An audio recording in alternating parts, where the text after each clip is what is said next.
ناظرین میرے YouTube channel سے آپ تمام دوستوں کو آج ہم ظلم کے بارے میں چنانچہ حضرت ابو عبداللہ بن ظلم کے رحمۃ اللہ علیہ فرماتے ہیں کہ اس آیت میں ظلم کرنے والوں کو تنبیہ کی جا رہی ہے کہ اگر وہ اپنے ظلم سے باز نہ آئے تو اللہ تعالیٰ ان پر دوسرا ظالم پر دوسرے مسلط کر دے گا جو انہیں ذلیل و خوار اور تباہ و برباد کر دے گا۔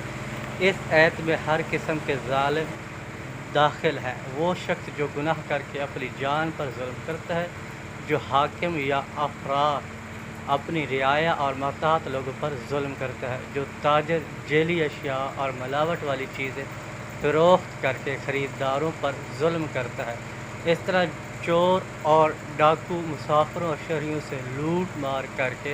ان پر ظلم کرتے ہیں، یہ سب ظالم کی صف میں شامل ہے۔ ان تمام پر اللہ تعالیٰ کو ان سے بڑا ظالم مسلط کر دیتا ہے۔ قرطبی الانام تحت آیت نمبر حضرت عبداللہ عباسی رحمۃ اللہ علیہ فرماتے ہیں، اللہ جل جب کسی قوم کی بھلائی چاہتا ہے تو اچھوں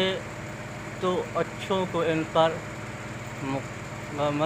مقررہ کر دیتا ہے، اور کسی چیز برائی کا ارادہ فرماتا ہے تو بروں کو ان پر مقررہ فرما دیتا ہے۔ اس سے یہ نتیجہ برآمد ہوتا ہے کہ جو قوم ظلم کرتی ہے اس پر ظالم بادشاہ مقرر کیا جاتا ہے، جو اس کی نجات سے رہائی چاہتے ہیں تو انہیں چاہیے کہ ظلم چھوڑ دے۔ لہذا ایسے حضرات کو چاہیے کہ درجہ ذیل روایات اور قول بغور مطالعہ کر کے عبرت حاصل کریں